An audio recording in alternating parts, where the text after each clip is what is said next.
जय मीम। यहाँ पे सत्तार भाई की जो बातें थी वो सभी के दिल को छूने वाली बातें थी। वो जब सत्तार भाई बोल रहे थे तो मुझे लग रहा था कि वाजे गांव का एक एक आदमी यहाँ पे खड़े रहकर अपने जज्बात को रख रहा था। ये बात बराबर है? जो बातें सत्तार भाई ने की है वो बातें बराबर है? जोर से बोलो, बराबर है? दोनों हाथ उठाकर बोलो, बराबर है? वाजे गांव वालों, अरे कांग्रेस के दल्लालों, जहां तक मेरी आवाज पहुंच रही है और ये हरे दिमाग वालों, दोनों से कुछ बातें करना चाहता हूं, दोनों से कुछ बातें करना चाहता हूं, दोनों के बारे में कुछ कहना चाहता हूं। यहाँ पे जो लोग बैठे हुए हैं, यहाँ पे जो मेरी माएं बहनें बैठी हुई हैं, अगर कोई हमारा साथी मीडिया का साथी है तो उससे मेरी गुजारिश है कि पहले वो मेरी माओ बहनों की इस तस्वीर को दिखाए।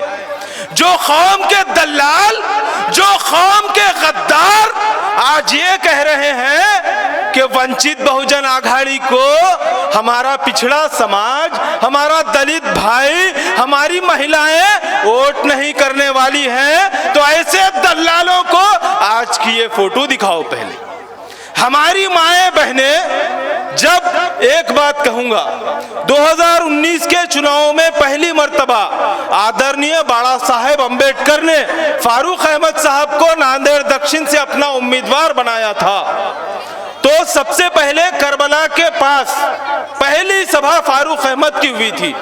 वहां की पहली सभा जो फारूक अहमद साहब की हुई थी, वहां पे ऐसी ही हमारी माएं बहनें बैठी हुई थी और फारूक अहमद साहब को उन्होंने नांदेड़ का एक बेबाक लीडर बनाया था। और आज जो हमारी माएं बैठी हैं, हमारी जो बहनें बैठी हैं, मैं आपके जज्बे को सलाम करता हूं और आपसे ये वादा लेना चाहता हूं कि 2019 में हमने फारूक अहमद को लीडर बनाया था, 2024 में हम फारूक अहमद को आमदार बनाएंगे। वंचित बहुजन आघाड़ी का खाता नांदेड़ की ये वाजे गांव की अवाम खोलेगी। जब नांदेड़ की वाजे गांव की अवाम की मतदान पेटी खुलेगी तो यहाँ के दल्लालों को पता चलेगा कि गरीब वाजे गांव का गरीब, वाजे गांव की कष्टकरी जनता, वाजे गांव का मुसलमान, वाजे गांव की मेरी माएं बहनें, वाजे गांव का नौजवान, वाजे गांव का बुजुर्ग, वाजे गांव की ईंट भट्टी पे काम करने वाला मेरा नौजवान साथी, जब यहाँ की मतदान की पेटी खुलेगी तो वो उनको करारा जवाब देने का काम करेगा। और अब हम सबको करारा जवाब देंगे। देने वाले हैं ना? सबको करारा जवाब देना है। कांग्रेस के दल्लालों को, बीजेपी के गद्दारों को और ये हरे और नारंगी वालों को भी, जो आज ये कहते हैं कि बाला साहेब अम्बेडकर ने जिसको महाराष्ट्र में खाता खोलने के लिए, एक खासदार का खाता खोलने के लिए उसका हाथ पकड़कर आगे लेकर गए औरंगाबाद में, क्या किया उसने? आज देखो हर कोई उस जमात का आदमी सिर्फ और सिर्फ बाला साहब के पीछे लगा हुआ है, बाला साहब की वंचित बहुजन आघाड़ी के पीछे लगा हुआ है। वो कांग्रेस का आदमी जो बीजेपी के दलाल है, जो बीजेपी की बी टीम है, जिसका भाई जो आमदार का इलेक्शन लड़ रहा, जो आज आमदार है, अभी आमदार नहीं है और बनने वाला भी नहीं है, वो मोहन हम्बर्डे, उसने विधान परिषद के चुनाव में क्रॉस वोटिंग करके किसको वोट डाला? कांग्रेस के अध्यक्ष नाना पटोले ने क्या कहा था कि 2 आमदारों ने नांदेड़ जिले के, एक जितेश अंतापुरकर देगलूर का, एक मोहन राव हम्बर्डे नांदेड़ दक्षिण का, दोनों ने कांग्रेस को क्रॉस वोटिंग की, बीजेपी को वोट डाला। किसके वोटों पे चुन के जाते? आपके वोटों पे ना। दलितों के, पिछड़ों के, अति पिछड़ों के, मुसलमानों के वोटों पे चुन के जाते और दगा और फटका किसके साथ करते?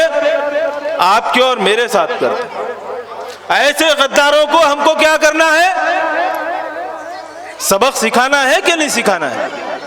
एक मर्तबा ये वाजेगांव है, मुझे मालूम है, अगर एक मर्तबा सांप के दुम पर या सांप के फन पर पैर रख दिया तो एक ही ऑप्शन बचता है, उसको खत्म करना।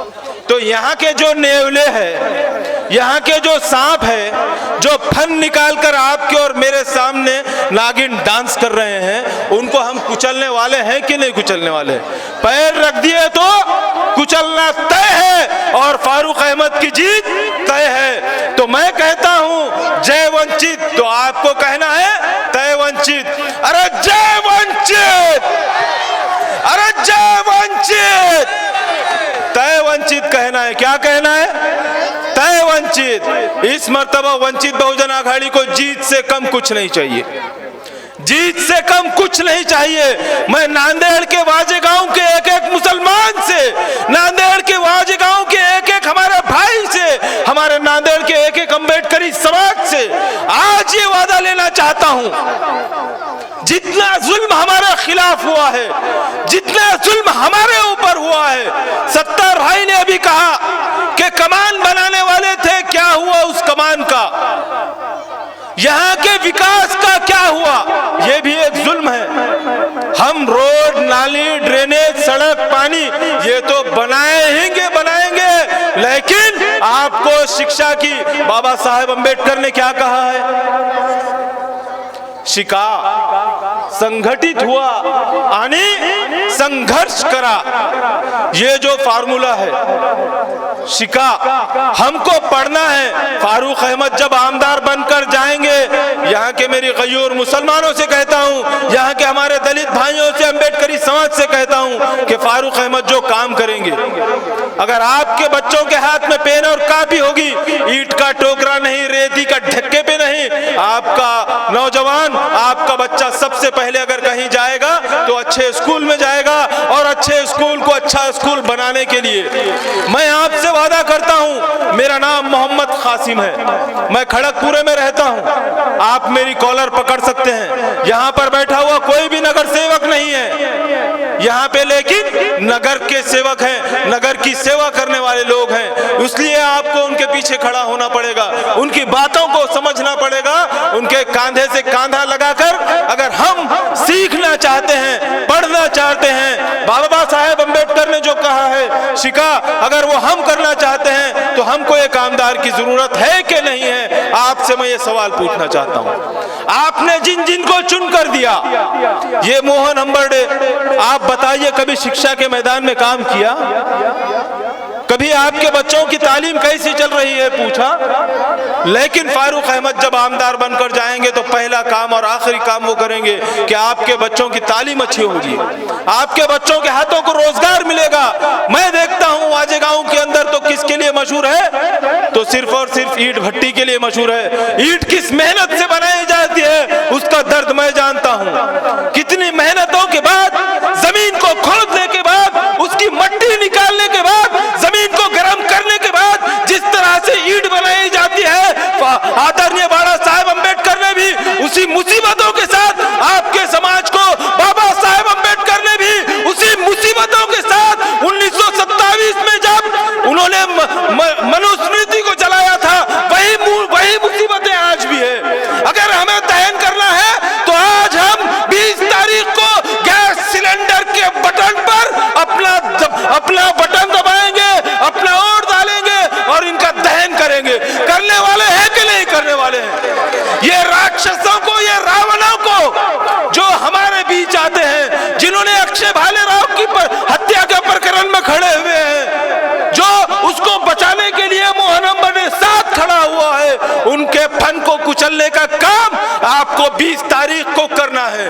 20 तारीख को आपको गैस सिलेंडर के निशान पर, फारूक अहमद के चुनावी निशान पर, आदरणीय बाबा साहेब अम्बेडकर के सच्चे सैनिक के निशान पर आपको अपना कीमती वोट देना है। गांव का एक एक वोट बचना नहीं चाहिए, एक एक आदमी नहीं बचना चाहिए।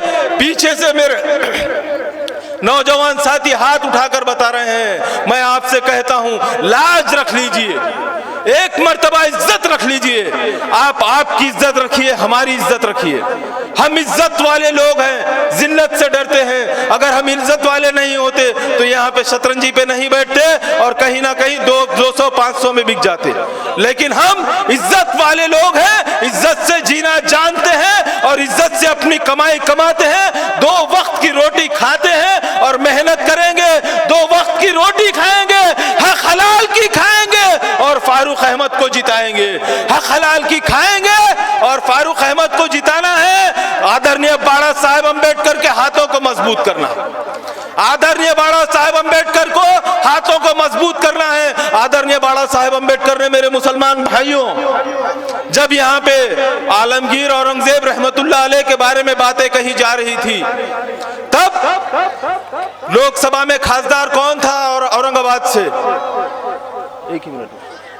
एक मिनट में अपनी बात खत्म कर दूंगा। कौन था औरंगाबाद से खासदार? आया था आपके सवालों पे। औरंगजेब और रहमतुल्लाह अलैह के बारे में जब बात की जा रही थी, ये यहाँ पे जो उत्तर की गाड़ी में बैठने वाले थे, आखिर वक्त में दक्षिण की ट्रेन में चढ़ गए, ये भूले भटके हैं। इनको हम कल 23 नवंबर को 20 नवंबर हो जाएगा तो उनको उनकी गाड़ी वापस उधर भेज देंगे। लेकिन हमको सिर्फ और सिर्फ आदरणीय बाड़ा साहेब अंबेडकर के और मौलाना सज्जाद नौमानी रहमतुल्लाह अलैह ने जिसकी ताईद की है, उनके पीछे चलना है और फारूक अहमद को अपना आमदार बनाना है। जब टीपू सुल्तान रहमतुल्लाह अलैह की बात की जा रही थी, उनका स्टेटस लगाने के ऊपर गुनाह दाखिल किया जा रहा था, यही बाला साहब अंबेडकर ने आवाज बुलंद की और कहा कि 52 साल यहाँ पे हुकूमत करने वाला, आजादी की लड़ाई में सबसे पहले खड़े होने वाला अगर कोई शूरवीर है तो वो टीपू सुल्तान है।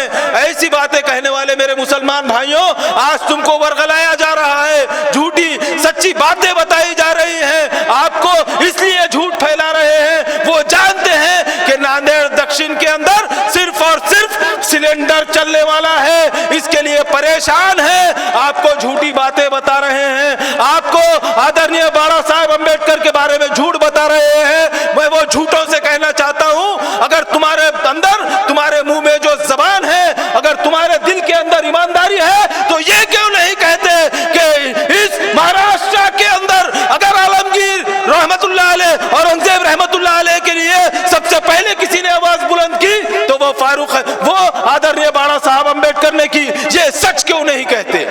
वो टीपू सुल्तान के बारे में उन्होंने सबसे पहले कहा, ये सच क्यों नहीं कहते? वो कहते हैं कि हमने रैली निकाली, लेकिन आदरणीय बाड़ा साहेब अंबेडकर बाबा साहेब अंबेडकर के नातू हैं, कानून को जानते हैं। उन्होंने रैली का काम नहीं किया तो उन्होंने क्या किया? उन्होंने सीधा सीधा कपिल पाटिल जो आमदार हैं विधान परिषद के, उनके जरिए से उन्होंने सीधा सीधा पैगंबर बिल बनाकर असेंबली के अंदर रख दिया। ये काम हम करना चाहते हैं। जिस दिन फारूक अहमद आपकी वोटों की तादाद लेकर विधानसभा में जाएंगे तो इंशाअल्लाह नांदेड़ की अवाम को फख्र महसूस होगा और पूरी महाराष्ट्र में मैं इस बात की गवाही देता हूं कि फारूक अहमद पूरे महाराष्ट्र के आमदारों में सफ़े अव्वल में होंगे आपके और मेरे सवालात पे बात करने के लिए। जहां कहीं भी हमारे ऊपर जुल्म होगा, फारूक अहमद वहां पर बात करेंगे। जहां कहीं भी मुसलमानों की पगड़ी उछालने की, टोपी उछालने की, दाढ़ी की बात होगी तो फारूक अहमद होंगे। जहां भी अक्षय भालेराव के जैसे मेरे भाइयों के ऊपर जुल्म और अत्याचार होगा, वहां पर फारूक अहमद खड़े होंगे। और जहां कहीं भी आपके और हमारे खिलाफ में ये टिल्ले पिल्ले चिल्ले जो आने हैं नितेश राणे के जैसे, उनको तो फारूक अहमद जो धूल में उड़ाकर आगे निकल जाएगा। आपके और हमारे वोटों की ताकत है, उस ताकत को एक करना है और हमें आने वाले वक्त में अपने आमदार को चुन कर लाना है। इससे कम कुछ नहीं चाहिए दोस्तों। ये एक मौका है। जिस तरह से आप ईंट जितनी मुसीबतों से बनाते हैं, हमने देखा है फारूक अहमद उतनी ही मुसीबतों से आज एक ईमानदार आमदार बनने की कगार पर खड़ा हुआ है। बहुत मुसीबतों से वो आदमी आपके बीच में खड़ा हुआ है। कोई आसान बात नहीं है इस तरह से इतने जालिमों के खिलाफ खड़े होकर अपनी बात रखना। कोई आसान काम नहीं है मेरी माओ बहनों, कोई आसान काम नहीं है। जब जातिवाद के नाम पर मुसलमान नौजवानों को जेलों के अंदर ठूंसा जाता है तो कोई आसान काम नहीं है, कोई भी ऐरा गैरा नत्थु खैरा नहीं आता है, लेकिन फारूक अहमद आकर खड़े होते हैं और उनको उनका साथ देने का काम करते हैं। मैं पूछना चाहता हूं इतनी बड़ी कौम और मिल्लत की बातें करने वालों से, जब एक संगठन को बंद कर दिया गया था तो क्या वो उनके साथ खड़े हुए थे? जब जातिवाद के नाम पर, धर्म के नाम पर, छुआछूत के नाम पर बातें होती हैं तो कौन आता है आपके और मेरे लिए? तो फारूक अहमद आते हैं। अक्षय भालेराव का प्रकरण भी हुआ तो फारूक अहमद आते हैं। हाथ गाड़े वालों की बात आई तो फारूक अहमद आते हैं। रोजी मजदूरी करने वालों की बात आई तो फारूक अहमद आते हैं। लॉकडाउन का मामला हुआ, लोगों के घरों में अनाज है कि नहीं है ये देखने के लिए फारूक अहमद आते हैं। और फारूक अहमद ही वो शख्सियत है, जो काबिल शख्सियत है, जो इतना दम रखती है कि इंशाअल्लाह वो आमदार बने। मैं आपसे बस इतना चाहता हूँ, आने वाली 20 तारीख को आदरणीय सुजात दादा अम्बेडकर खड़गपुरे में आकर कहकर गए हैं, 20 तारीख को सिर्फ एक काम करना है, धपाधप धपाधप धपाधप गैस सिलेंडर के निशान पर बटन दबाना है और फारूक अहमद को आमदार बनाना। बनाने वाले हैं क्या? चलेगा आने वाले वक्त में 20 तारीख को गैस सिलेंडर चलेगा, गैस सिलेंडर।